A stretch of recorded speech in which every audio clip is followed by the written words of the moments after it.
Olá, vamos começar um vídeo resumo das limitações constitucionais do poder tributar, que são os princípios do direito tributário. A primeira coisa que a gente tem que saber é que elas são cláusula pétrea, ou seja, elas não podem ser suprimidas por lei. Uma emenda constitucional pode ampliar uma garantia, mas não pode limitar, justamente por ser uma cláusula pétrea. Mesmo uma emenda não pode limitar. Devemos também saber que elas são reguladas por lei complementar, lembrar que é lei complementar, e é que elas são reguladas. O concurso gostam de trocar reguladas por instituídas. Então, lembrar que elas são reguladas por lei complementar. Os princípios, as limitações constitucionais do poder tributar são reguladas por lei complementar. O primeiro princípio é o princípio da legalidade. O princípio da legalidade ou da tipicidade cerrada, alguns concursos gostam de colocar tipicidade cerrada para tentar confundir o aluno. Então, lembrando que se colocar tipicidade cerrada é o princípio da legalidade. Todo tributo deve ser criado ou majorado por lei. Isso inclui a fixação de alíquota, a base de cálculo, a penalidade. E, claro, majoração, redução, instituição ou extinção do tributo. Ou seja, para criar um tributo tem que ser por lei, não posso criar um tributo por decreto. Há exceções, por exemplo, a atualização da base de cálculo. Lembrando que a atualização da base de cálculo é diferente do aumento da base de cálculo. A atualização, se atualizar, é por índice de inflação, índice de correção monetária. Por exemplo, o IPTU, que geralmente lança um decreto, não uma lei, um decreto, para atualizar a base de cálculo de acordo com o índice oficial de inflação, de correção monetária. Já tem até uma súmula que já tratou sobre isso. É defeso, ou seja, é proibido ao município atualizar o IPTU mediante decreto em percentual superior ao índice oficial de correção monetária. Ou seja, ele pode atualizar o IPTU, mas ele não pode ser superior ao índice oficial de correção monetária, ou seja, tem que ser uma atualização. Se for acima de uma atualização, é considerado um aumento, ou seja, o aumento tem que ser por lei. Uma outra exceção, o prazo de recolhimento. Por exemplo, um tributo tem que ser pago em 30 dias. Pode vir um decreto e mudar para 40, mudar para 20. Não precisa de lei para isso. E há alguns tributos, geralmente os tributos extra fiscais, que são aqueles para regular o mercado, que a principal intenção, digamos assim, do tributo é regular o mercado. Eles podem ter mudança da alíquota por decreto, que é o caso do II, do imposto de exportação, do IE, imposto de exportação, do IPI e do IOF. O IPI a gente vê muito quando a gente compra geladeira, fogão lá, IPI reduzido. Geralmente foi um decreto que foi lá e diminuiu o alíquota do IPI para baixar o preço de um produto. Pode até ser específico, uma geladeira, IPI reduzido para geladeira. Outro tributo que pode ser mudado a alíquota por decreto é o CID combustíveis e o ICMS monofásico combustíveis, com aumento e redução pode ser via convênio. Dentro do princípio da legalidade, a gente tem que saber que a lei ordinária é a regra geral de criação de tributos.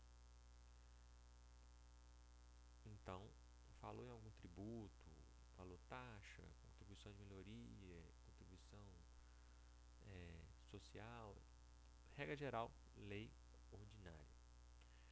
Porém, há exceções, que deve ser por lei complementar. É o caso do imposto sobre grandes fortunas, do empréstimo compulsório, dos impostos residuais da União e das contribuições sociais residuais da União.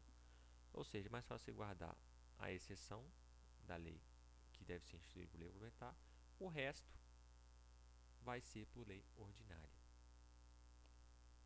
Então, dar imposto sobre grande fortuna, empréstimo compulsório, impostos residuais da União, contribuição social residual da União.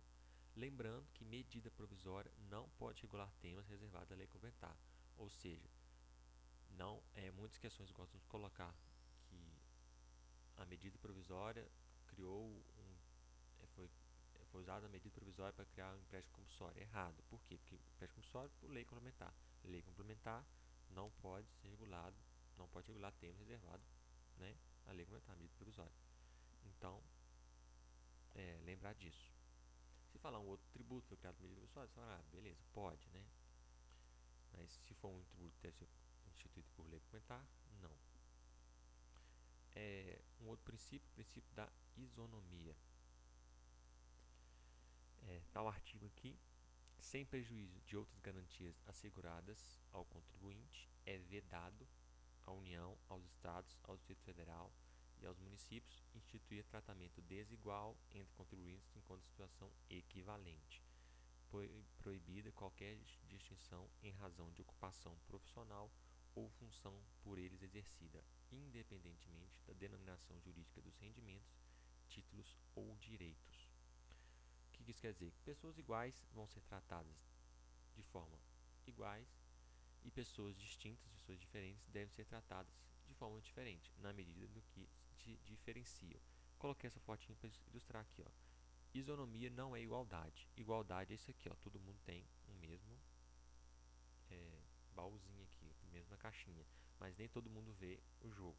Isonomia elas são diferentes aqui, aonde? Na altura. Então tá, então vamos dar um caixotinho para esse, 2 caixotinhos para esse. Agora isso é isonomia. A isonomia está mais nesse sentido. Só alguns exemplos aqui, ó. Não fere o princípio da isonomia por motivos extrafiscais, dá tratamento desigual a empresas de pequeno porte e microempresa. Exemplo é o Simples Nacional, né, que dá um tratamento mais simplificado para quem é microempresa, empresa de pequeno porte. E do mesmo modo, ó, não há ofensa ao princípio da isonomia se a lei, por motivos extrafiscais, imprime tratamento desigual a microempresas e empresas de pequeno porte de capacidade contributiva distinta, afastando do regime do Simples aqueles cujos sócios têm condição de disputar o mercado de trabalho sem assistência do Estado. Voltando para a fotinha aqui, é como se fosse uma microempresa aqui, ó, que já consegue se sustentar sozinha, não precisa do Simples, não precisa de ter um tratamento mais simplificado. Então eu passo ele passa caixotinho para outra pessoa, né, digamos assim. Ele não precisa, então a gente pode tirar dele. Basicamente isso. Um outro princípio, o princípio da capacidade contributiva. Sempre que possível, os impostos gostam de colocar tributo. Se coloca a literalidade da lei, tem que ser impostos, né? Até há entendimentos que a taxa também, que os outros tributos também, mas colocou a literalidade da lei em impostos. Eles gostam de trocar isso aqui.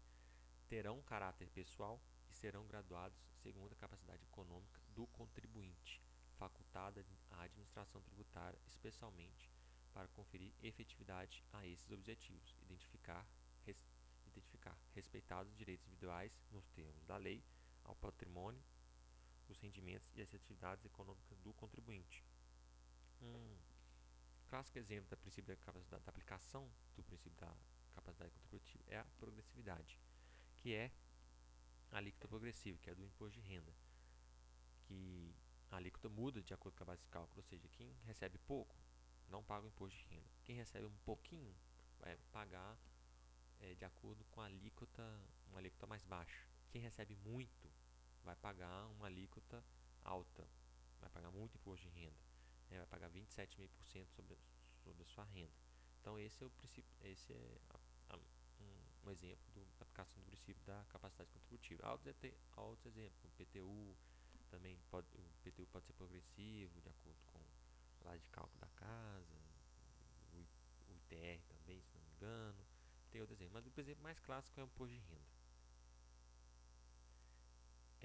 Vou terminar por aqui para o vídeo não ficar muito grande e continuar os outros princípios numa outra aula e depois seguir para a imunidade.